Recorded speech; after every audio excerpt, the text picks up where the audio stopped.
मटर के समोसे।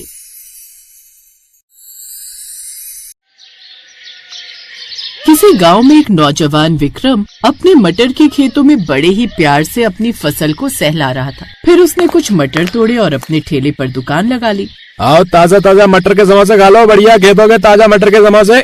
तभी उसकी दुकान पर एक बुजुर्ग आदमी धोती कुर्ता पहन कर आया। अरे भाई, लोग आलू के समोसे बेचते हैं और तुम मटर के समोसे बेच रहे हो। इसमें आलू और मटर दोनों डालते होगे ना? साहब, इस गांव में नए लगते हो। खैर, मैं इसमें ना आलू मिलाता हूँ, न नमक न मसाले, सिर्फ कच्चे मटर भरकर बनाता हूँ, और वो भी आपके सामने बनाऊंगा। अरे मैं नया नहीं हूँ भाई, मैं जवानी में इसी गाँव में रहता था। वैसे ये कच्चे मटर का अनोखा समोसा कितने का दिया भाई? सिर्फ 1 रुपए का साहब। क्या आपकी 1 रुपए की भी औकात नहीं है क्या?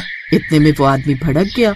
ये कैसी बातें कर रहा है? तमीज नहीं है क्या? साहब, मैं तो तमीज से ही बात कर रहा हूँ। मेरी बदतमीजी तो आप बर्दाश्त नहीं कर पाएंगे। अगर पैसे हैं तो खाइए, वरना खंबा बचा कर निकल जाइए। लगता है पागल आदमी है बेचारा। मुझे भूख भी बहुत तेज लगी है। आसपास कोई दुकान भी नहीं है। ठीक है, 10 समोसे लगा दो।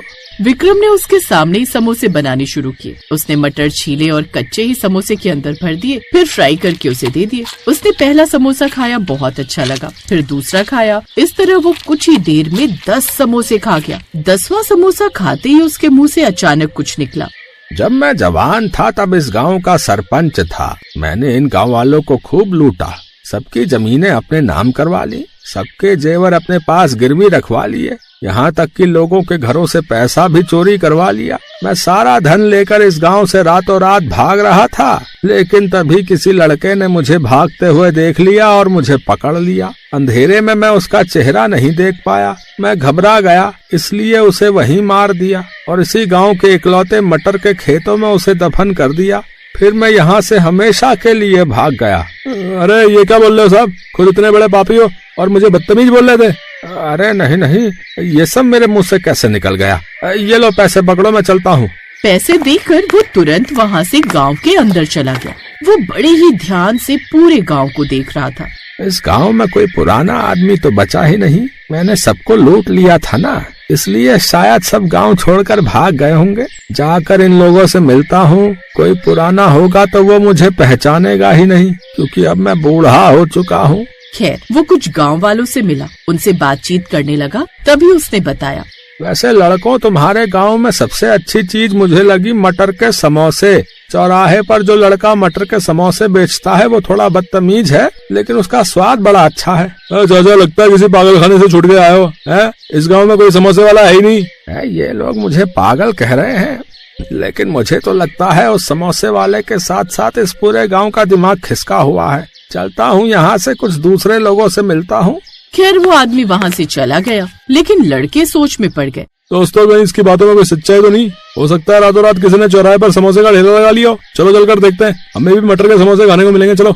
वो लड़के चौराहे पर गए। वहाँ पर बाकी कुछ दुकानें तो थी, लेकिन समोसे की कोई दुकान नहीं थी। उन लोगों ने कई लोगों से पूछताछ भी की, लेकिन सबने मना कर दिया। अरे लड़कों, यहाँ कोई समोसे वाला नहीं है। किसने बता दिया तुमको? अरे वो बुड्ढा सच में किसी पागल खाने से छूट कर आया होगा। चलो वापस चलते। लेकिन कुछ दिनों बाद एक औरत विक्रम की दुकान पर आई। मटर के समोसे? तुम सिर्फ मटर के समोसे बनाते हो क्या? हाँ, और मैं समोसे आपके सामने बनाऊंगा। इसमें ना मैं नमक डालूंगा ना कोई मसाला, सिर्फ कच्चे मटर भरकर फ्राई करूंगा। स्वाद न मिले तो पैसे नहीं लूंगा, और एक समोसा सिर्फ 1 रुपए का है, और ये तुम्हें खाना ही पड़ेगा। ऐसे कैसे खाना पड़ेगा? इतनी बदतमीजी से बात कर रहे हो और सोच रहे हो कि मैं तुम्हारी मटर के समोसे खाऊंगी? मैं जा रही हूँ। इतना बोलकर वो औरत वहाँ से जाने लगी, लेकिन 2 कदम चलते ही उसके कदम अपने आप रुक गए। जैसे ही वो पीछे पलटी तो उसने खुद को किसी पेड़ में रस्सी से बंधा हुआ पाया। छोड़ो मुझे! रस्सी से क्यों बांध दिया तुमने मुझे? मैं चिल्ला दूंगी, पूरा गाँव तुम्हें मारेगा। गाँव वालों, बचाओ मुझे! देखो, इस लड़के ने मुझे पेड़ से बांध दिया और मेरे साथ जबरदस्ती करने की कोशिश कर रहा है। अरे गाँव वालों, तुम लोग सुन क्यों नहीं रहे हो? बहरे हो गए हो क्या? गाँव वाले उसे ऐसे इग्नोर कर रहे थे जैसे उन्हें ना ही कुछ दिखाई दे रहा हो और ना ही कुछ सुनाई दे रहा हो। तभी विक्रम मुस्कुराते हुए बोला, इस गाँव में तुम्हें कोई बचाने नहीं आएगा। भलाई इसी में है कि चुपचाप मेरे समोसे खाओ। ठीक है मेरे बाप, मैं तुम्हारे समोसे खाऊंगी, लेकिन पहले मुझे आजाद तो करो।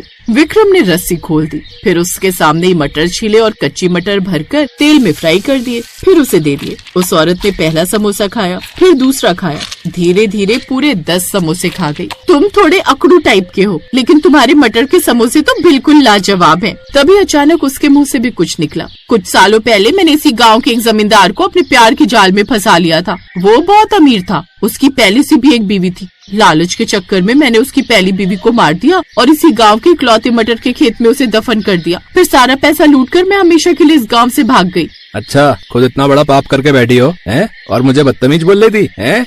अरे नहीं, ये सब पता नहीं मेरे मुंह से कैसे निकल गया। ये लो पैसे, मैं जा रही हूँ। पैसे देकर वो वहाँ से भाग गई। ऐसे ही एक रोज एक आदमी उसकी दुकान पर आया। जैसे ही उसने समोसा खाया, उसके मुंह से भी कुछ निकल गया। अब मैं पहले इसी गांव में रहता था। मैं हर दिन पीकर टुंड रहता था भाई, और अपनी बीवी को खूब मारता था। और एक दिन उसने मुझ पर हाथ उड़ा दिया, फिर मैंने उसे मार के इसी गांव के इकलौते मटर के खेत में दफन कर दिया। अरे ये मैंने क्या बोल दिया? ये लो पैसे।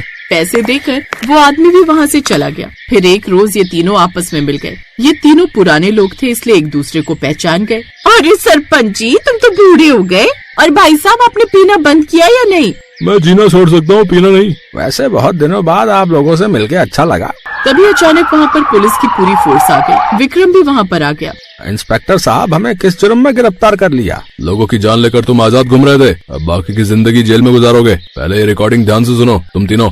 विक्रम की दुकान पर मटर के समोसे खाने के बाद जो जो उन तीनों के मुंह से निकला था, वो सारी रिकॉर्डिंग उस पुलिस वाले ने उन्हें सुना दी। तीनों डर गए और हैरान भी हो गए। तभी विक्रम बोला, पहली बात, तुम तीनों मेरी बात ध्यान से सुनो। मैं कोई इंसान नहीं बल्कि एक आत्मा हूँ। सरपंच जी, उस रात मैंने ही आपको पकड़ लिया था, पर आपने मुझे मार के मेरे ही मटर के खेत में मुझे दफन कर दिया है। फिर इस औरत ने अपनी सौतन को दफन कर दिया और इस आदमी ने अपनी बीवी को दफन कर दिया। हम तीनों की आत्माएं वहाँ तड़पती रहीं। इंस्पेक्टर साहब, आप तो पढ़े लिखे हैं, आपको पता ही होगा कि पेड़ पौधों में, यहाँ तक कि फसलों में भी जान होती है, और एक आत्मा की बात पर कोई भरोसा नहीं करता। इसलिए मैंने ये रिकॉर्डर अपनी दुकान पर रखा हुआ था। इंस्पेक्टर साहब, इन लोगों को गिरफ्तार कर लीजिए। मैं अपनी दुकान कभी बंद नहीं करूंगा। जितने भी लोग पापी होंगे वो मेरी दुकान पर आते रहेंगे और सच खुद ब खुद उगलते रहेंगे। हाँ। इतना बोलकर विक्रम की आत्मा वहाँ से गायब हो गई। पुलिस ने उन तीनों को गिरफ्तार कर लिया और जेल में डाल दिया।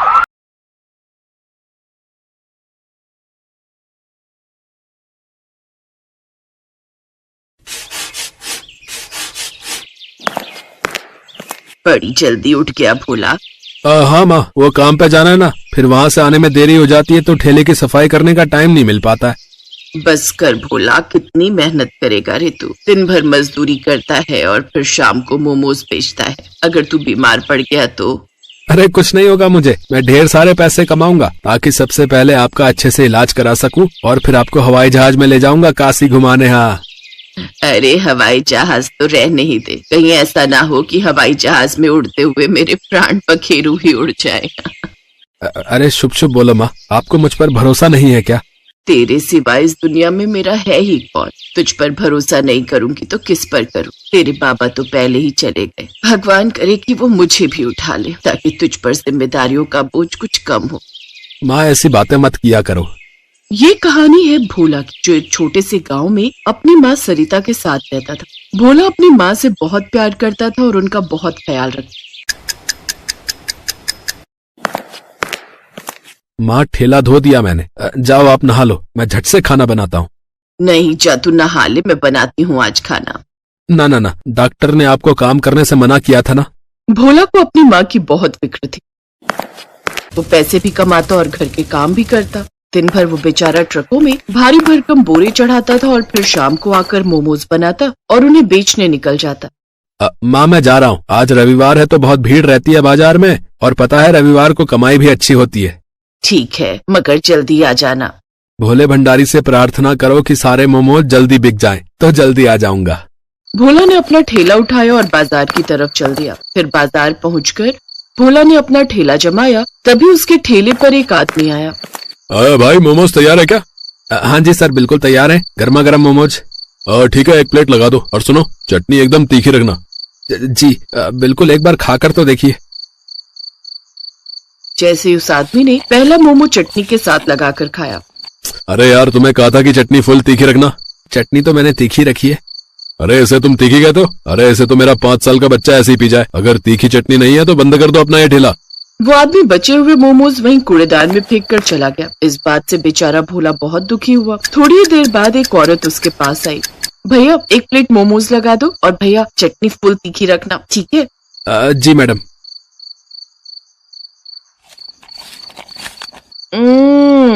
भैया मैंने कहा था आपसे कि चटनी फुल तीखी लगाना, और इससे बढ़िया तो मैं बर्फी खा लेती। पर मैडम ये तो काफी तीखी बनाई है मैंने। अरे ये क्या खाक तीखी बनाई आप? आपके मोमोज तो ठीक है पर आपको चटनी बनानी नहीं आती। अरे आप चटनी तीखी बनाना सीखो पहले, बाद में लगाना ठेला। मैडम वो मेरे पैसे।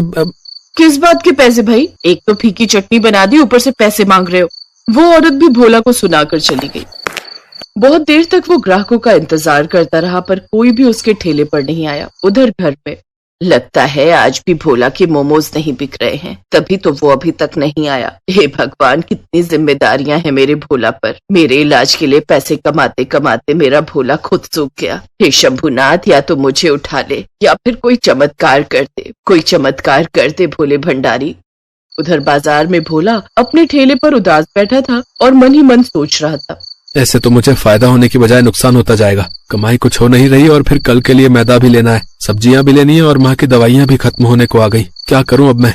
भोला ये सब सोच ही रहा था कि तभी उसके ठेले पर एक बहुत ही सुंदर सी लड़की आई। हालांकि उसके कपड़े बहुत पुराने और मैले से थे। सुनिए, मुझे बहुत भूख लगी है, सुबह से मैंने कुछ नहीं खाया, मुझे थोड़े से मोमरिका दे दो ना। है क्या? मोमरिका? देखिए यहाँ मोमरिका नहीं मिलते हैं। झूठ बोल रहे हैं आप, ये रखे तो है इतने सारे। अरे ये तो मोमोज है। अच्छा, आप क्या इसे मोमोज कहते हैं, पर जहाँ से मैं आई हूँ इसे मोमरिका कहते हैं। अच्छा, खैर बताओ कितनी प्लेट चाहिए? खाने हैं कि पैक कर दूं? नहीं, बस 1 प्लेट यही खाऊंगी। और सुनिए, मेरे पास पैसे नहीं है। कोई बात नहीं, वैसे भी मुझे ये फेंकने पड़ेंगे, कोई आ ही नहीं रहा। आज आपको जितने खाने हैं खा लो, वैसे भी मैं कल से मोमोज बेचूंगा ही नहीं। काशवी ने मोमोज की प्लेट हाथ में ले ली और जैसे ही उसने पहला मोमोज लाल चटनी के साथ लगाकर खाया। क्या हुआ? चटनी तीखी नहीं है ना? पता है मुझे, सब यही सुनाकर गए हैं मुझे। अरे पूरी तीखी कर रखी है मैंने, पर लोगों को तो चटनी में आग चाहिए, आग। मेरी तो समझ में नहीं आता कि बाकी दुकानदार अपनी चटनी में तेजाब डालते हैं क्या? मुझे आप वो मारीची दिखाएंगे जो आप चटनी में डालते हैं? क्या मारीची? ये क्या होता है? होता नहीं, होती है वो हरी हरी जो सूख कर लाल हो जाती है। अरे जो चटनी में पड़ती है। पता नहीं कहाँ से आई हो तुम मोमोज को मोमरिका कहती हो और मिर्च को मारीची कहती हो। खैर, और खाओगी?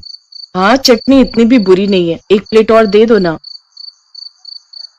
काशवी भूखी थी, इसी वजह से वो देखते ही देखते 3-4 प्लेटें मोमोज खा गई। फिर काफी देर बाद, तुम्हें जाना नहीं? अरे अपने घर जाओ। मेरा कोई घर नहीं है, मुझे मेरा घर छोड़ना पड़ा। यहाँ मेरा कोई घर नहीं है। मैं कुछ समझा नहीं। दरअसल तू जा मेरी बच्ची, हम सब मिलकर भी तुझे बचा नहीं पाएंगे। और माँ, अगर मैं एक बार परीलोक से बाहर चली गई तो मैं कभी वापस नहीं आ पाऊंगी। मैं जानती हूँ मेरी बच्ची, पर अगर तू नहीं गई तो वो शैतान तुझे जबरदस्ती अपने साथ ले जाएगा और तुझ पर जुल्म करेगा। तू एक काम कर, तू धरती पर चली जा, वहां तुझे कोई ना कोई अच्छा इंसान जरूर मिल जाएगा। जा मेरी बच्ची, चली जा यहाँ से। क्या तुम एक परी हो? हाँ, धीरे बोलो, पर अब मेरे पास मेरी जादुई शक्तियाँ नहीं है, इसलिए मैं तुम्हारी कोई इच्छा पूरी नहीं कर सकती। मेरी कोई इच्छा नहीं है, मैं एक परी से मिला, यही बड़ी बात है मेरे लिए। अगर मैं तुम्हारी कोई भी मदद कर सकता हूँ तो मुझे बताओ। तुम वाकई बहुत अच्छे इंसान हो। इच्छा मांगने की बजाय तुम मेरी मदद करना चाहते हो। अगर ऐसा ही है तो मुझे कुछ दिनों के लिए आसरा दे दो, मैं फिर कहीं न कहीं अपना ठिकाना ढूंढकर चली जाऊंगी। ठीक है, तुम मेरे घर चल सकती हो, और चिंता मत करो, मेरे साथ मेरी माँ भी रहती है। काशवी भोला के साथ उसके घर चली गई और फिर भोला ने अपनी माँ को सारी बात बता दी। तूने ठीक ही किया भोला, जवान लड़की अकेले कहाँ जाएगी। काशवी, भोला और उसकी माँ सरिता का स्वभाव देखकर बहुत खुश थे। फिर उसी रात वो चुपचाप उठी और उसने अपने जादू से भोला के आंगन में मिर्च का एक पेड़ लगा दिया और देखते ही देखते उसमें चमकदार और सुर्ख लाल मिर्च निकल आई। फिर वो सरिता के पास गई और उसके माथे पर प्यार से हाथ फिराकर वहां से चली गई। फिर सुबह के वक्त, अरे ये क्या, मैं तो बिल्कुल ठीक हो गई। अब ना तो कोई कमजोरी है और ना ही कोई दर्द। सच में माँ? हाँ भोला, पर ये कैसा जादू है? और वो देख, ये मिर्च का पेड़ यहाँ कैसे आया? हो ना हो ये जरूर मारीची का पेड़ है। माँ, ये सब काशवी ने किया है। हाँ बेटा, उसी की कृपा है। जा भोला और उसे कहीं से भी ढूंढ कर ला। इतना सुनते ही भोला घर से बाजार की तरफ भागा। थोड़ी देर बाद उसे काशवी एक पेड़ के नीचे बैठी दिखाई दी। ये सारा जादू तुमने किया है ना? पर तुमने तो कहा था कि तुम जादू नहीं कर सकती। मैंने तुम्हारी परीक्षा ली थी और तुम उस परीक्षा में पास हो गए। अच्छा, एक और एहसान करोगी मुझ पर? नहीं, मेरा जादू खत्म हो गया। मुझे तुम्हारा जादू नहीं बल्कि तुम्हारा साथ चाहिए, हमेशा हमेशा के लिए। बोलो, शादी करोगी इस मोमो वाले से? भोला की बात सुनकर काशवी शर्मा गई। कुछ दिनों बाद दोनों ने शादी कर ली। अब काशवी अपनी जादुई मिर्च से मोमोज की लाल चटनी बनाती और भोला मोमोज। और फिर एक दिन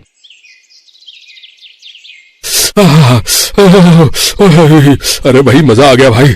क्या तीखी लाल चटनी है। वाह वाह वाह। हाँ भैया, सही कह रहे हो। इससे तीखी चटनी तो मैंने आज तक नहीं खाई। भैया एक काम करो, 3 प्लेट पैक भी कर दो। काशवी की मारीची से बनी लाल चटनी की वजह से भोला की दुकान चल पड़ी थी और भोला के रूप में काशवी को भी एक अच्छा जीवन साथी मिल गया था।